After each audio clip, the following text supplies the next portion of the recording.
Ayala. ¿Lo estoy diciendo correcto? No, es Tonatiuh Ayala. Tonatiuh Ayala. Hola, Tonatiuh Ayala. Gracias por estar con us out with to us. You can find us directly at sharinghisenergygallery.net. You can always email us and call us. Please remember that you 738-1060. Today is a very, very, very special show. I know we always say that, but this is a very bittersweet segment. For one, it's the last show of the season, so we say goodbye with a new hello. Today is also the opening of the first art exhibition ever at CAN TV. So while you are live with us today, you are also live here in person right outside of these studios. Thank you for everybody that came out for this exhibition. Ayotzi Vive, La Lucha Sigue, a no solo art exhibition by artist Alfonso Piloto Nieves Ruiz. I always scramble that up. Who is also here with us today, and we will be talking with him shortly. So, bittersweet. 3 years ago today, September 26, 2014, today we are celebrating, or we are memorializing the events that took place on that day. Today is September 26, 2017. Tonatiuh, ¿nos puedes hablar un poco más de los eventos que pasaron en Ayotzinapa, en Guerrero? We are asking him to tell us a little bit more about the events that took place 3 years ago. 3 years ago? Well, Oh, and I should say that Tonatiuh is one of the activists that has been following this story since it first happened, and that's why he is with us today, here with us today. Well, I think like everybody knows now what happened 3 years ago in what we call it the La Noche de Iguala, or the Night of Iguala. There was the kidnapping of 43 students and the assassination of 3 of them. So actually there are 46 students in total, right? The government attacked in some way all these students because for them, the students, there has been a problem. There has been a problem because the students are in their way to express the unconformity with the government and the situation that they live in the state of Guerrero. They used to go to the city and take some buses and collect money and go to different places, and that's what they call it, brigadeo. Okay. That night, that was very special because they went to pick up some buses to go to Mexico City because the 2 of October is a very important date in our nation because it celebrates another mass murder by the government, the Mexican government or the state, as we call it. He brings back the events from Mexico City that took place in 1968, correct? So they were ready to go over there, and they didn't kidnap. They take the buses. Many times the drivers of the buses are in agreement with them, and they just go. They say, well, they just don't damage the buses, and let's go. I mean, we take you whatever you want. That night, something happens. Something happens. There's many rumors, there's many things happening in that night that developed into the disappearing of these students. One of the heaviest and biggest rumors is that one of the buses has, drugs. And by the way, the connection between Chicago and Iguala is developed in that situation because they use the buses to transport the drug all the way to the border and then to United States and all the way to Chicago. From Chicago, they distribute to other cities. And what Tonatiuh is talking about are investigations that were actually found at least 15 months prior to this. There were texts and communications found from all of the millions and millions of dollars worth of these drugs that were being smuggled in specifically to Chicago, Batavia, and Aurora. Yeah, so we think that's the main point of the disappearing of these people. But also the government gets involved with the what we call it the military, right? Because the one of the places where the military are based, one of the bases of the militaries are right there in Iguala, and apparently they didn't knew what was happening, but it's not true. They knew all the time. They have the now the technology is very advanced, and they have all these cameras and all these systems of how they see what's going on in the cities. I can't remember what is the name of the program. C4. The C4. Thank you. The C4. And what the investigators found was that the C4 was not connected or didn't work that day, especially that day. It works all the other days, but that day didn't work. So it's things like that, and all the lies of the government is been saying about the 43 students that make us really angry and make us do something in Chicago. And one of the things that we do is like protest. But we organize the protest. We don't just protest for protest. We organize the protest. We tell the people of what is happening. We are telling them that these people, these are indigenous, poor people. They're being directly affected by what the government has been doing in not only Guerrero, in all Mexico. All the indigenous people where they live, in the land where they live is being selling to these corporations where they are developing mines, especially gold mines, and the people live there, and because they live there is part of the problem. I mean, they sell the land, the government sell the land, but the people live there, so they don't ask the people, hey, I'm gonna sell your land. They just sell the land, and it's a struggle with that kind of situation. It's very unfortunate. So when most of the people that don't know about this, because these stories don't hit the United States, or they don't stay alive as long as they should until real investigations are found, when you do a regular search on the internet and you look up the events that took place, it leads you to find some kind of an answer. And they say that they found the bodies dumped in Guerrero, in a big garbage dump in Guerrero, and that they were burned, and that they were thrown in the river, and then there's the bodies. And then they closed their investigations. But they have not actually gave proof of these bodies, of any reflection showing that these were actually the bodies of the 43 students that have gone missing, which you can imagine brings some true heartache to their families that affect us all the way to Chicago. Now, I really want to bring up the ripple effect of addiction. We go back to economic supply and demand. Perhaps if our addiction was not as big as it is here in the States, we would not have this demand for these cartel businessmen to come into the States. So that's another point that I want to bring up for all of us, that we are all affected. Gracias, muchas gracias, Tonio. We're gonna, Tonatiuh, perdón. Vamos a cambiar, vamos a presentar a Piloto. Please remember that you can always reach us directly. You can go on our website, sharinghisenergygallery.net. You can email us, and you can give us a call. So we are here again with Piloto. Hola, Piloto. Hola, Dulce. He was here season 1, and when he was here season 1, we had talked about having a solo art exhibition. At that time, Piloto had been working very hard on sculpting the 46 students, because at first he had sculpted 4 that had been shown at the National Mexican Museum here in Pilsen, and then he just went nuts and sculpted the rest. That's some true compassion. He's spent a lot of time sculpting every single feature of the only images that were left. So this exhibition had been taken to Wisconsin. It showed there, and we just brought it on over, and it's here with us at CAN TV, and will be here through the end of the year. We really thank CAN TV for giving us this opportunity. Y Alfonso, muchas gracias por estar con nosotros otra vez y por trabajar con nosotros otra vez.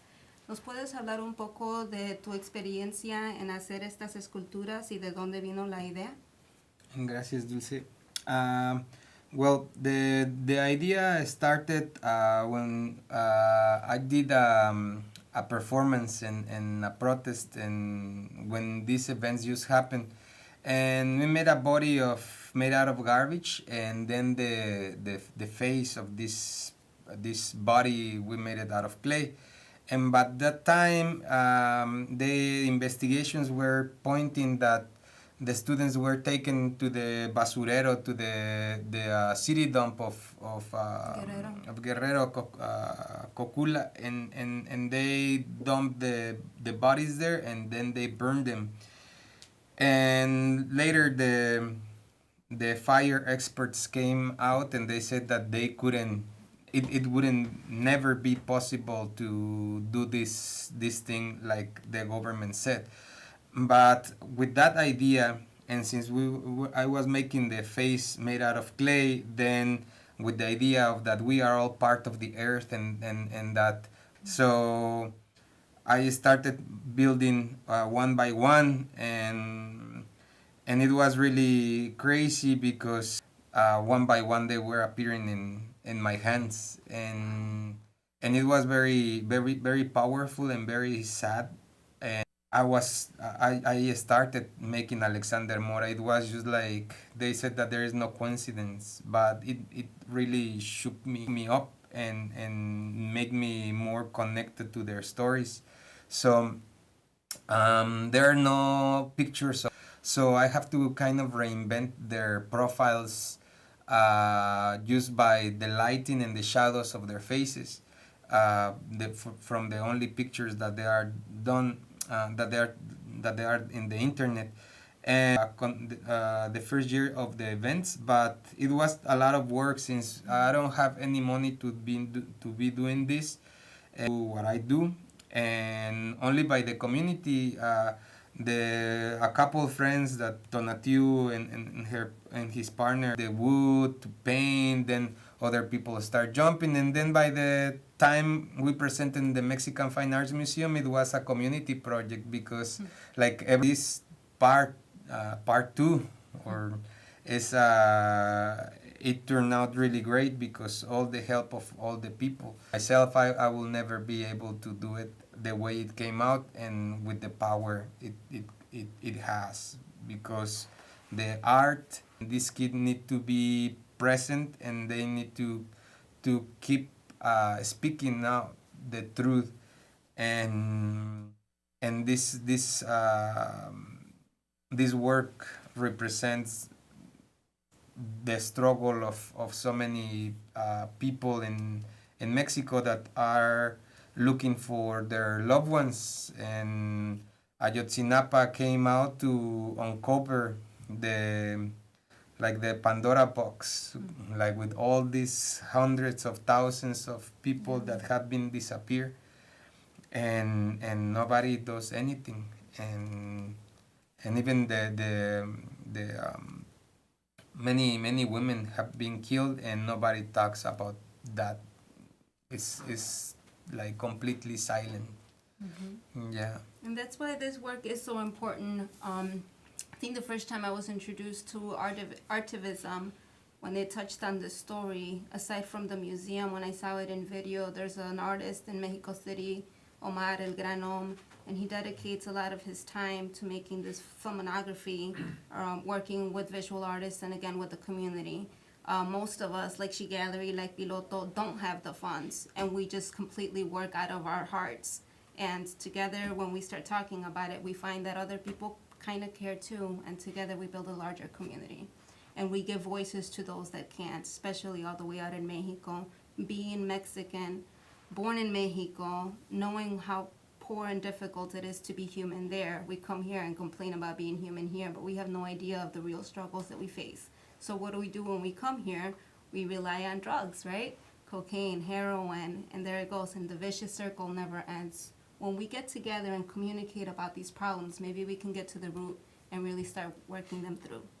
So thank you so much for that story.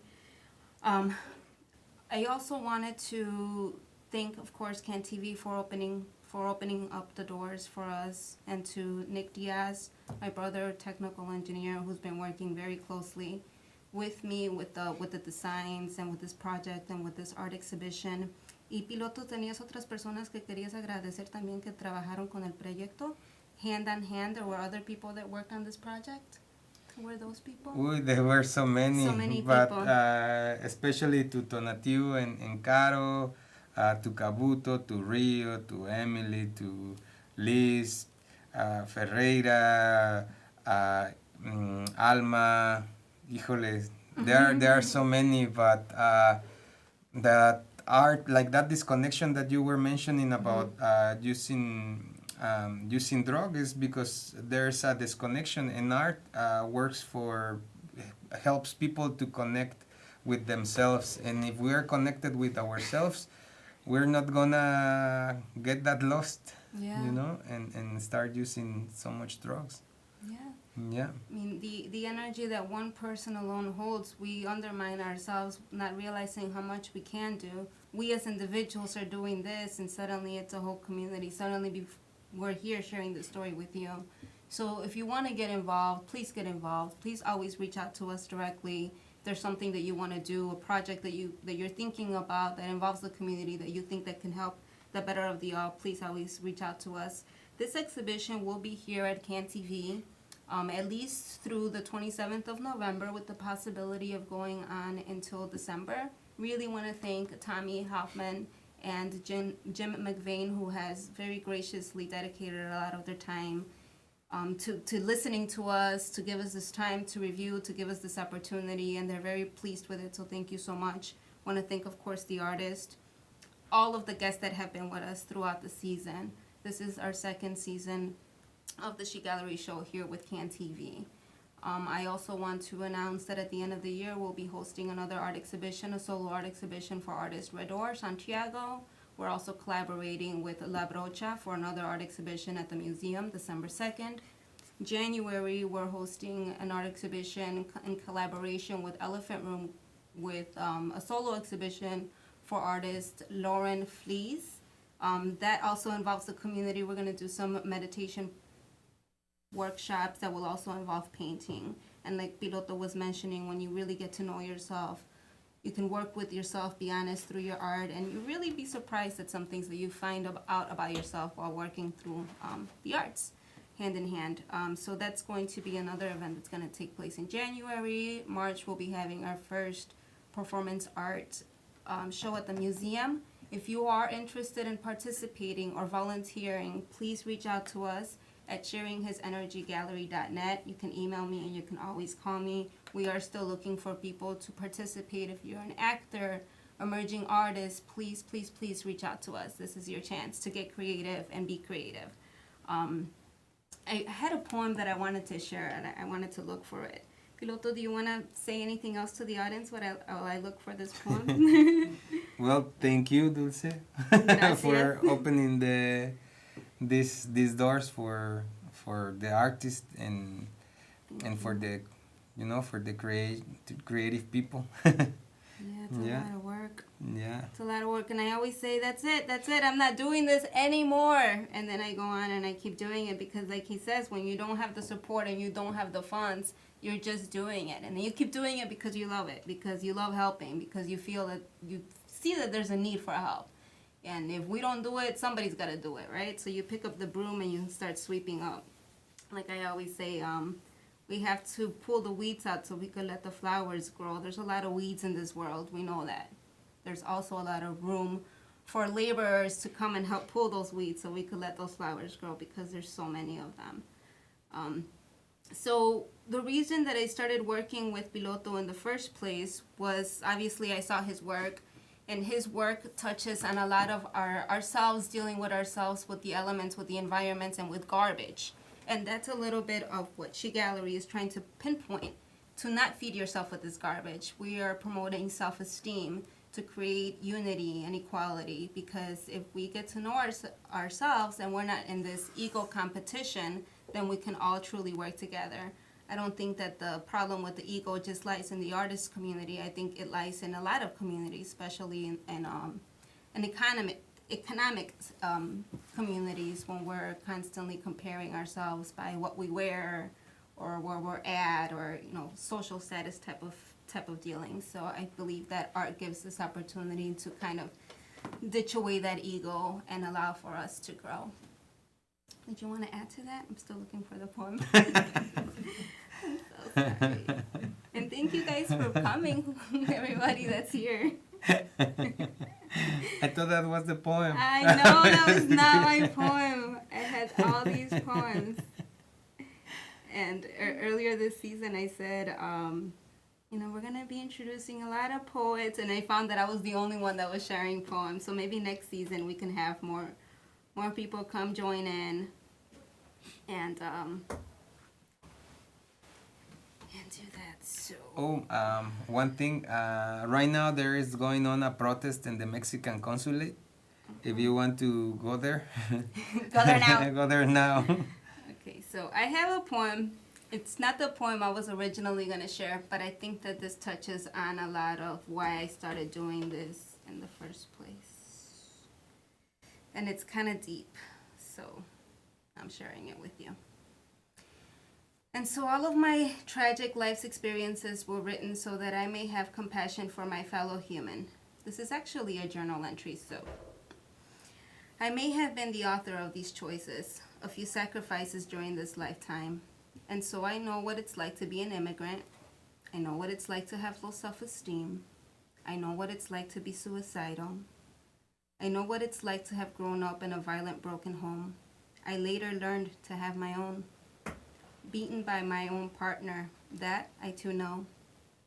I know what it's like to watch your brother dead. I know the miracle of his awake. I know the feeling of hope. I know what it's like to have your virginity taken away by rape. I know what it's like to have the love of your life die way too young. I know what it's like to ache. I know what it's like to yearn. I know what it's like to feel you're just kind of there. Frank Sinatra said it too. You're nobody until somebody loves you. I know what it's like to feel these despairs and many more. So I know how to dream, and I know how to fight the fear with strength. And so I am. I am a warrior. Survival of a billion million broken hearts. So many times. I've been kicked down, but faith holds me up high and guides me to the right. And so I fight. With God's justice, I survive. I more than survive. I get up and I strive. That's all I will share with you today. Sharing his energy gallery. Thank you for being with us this season. Join us again for the next.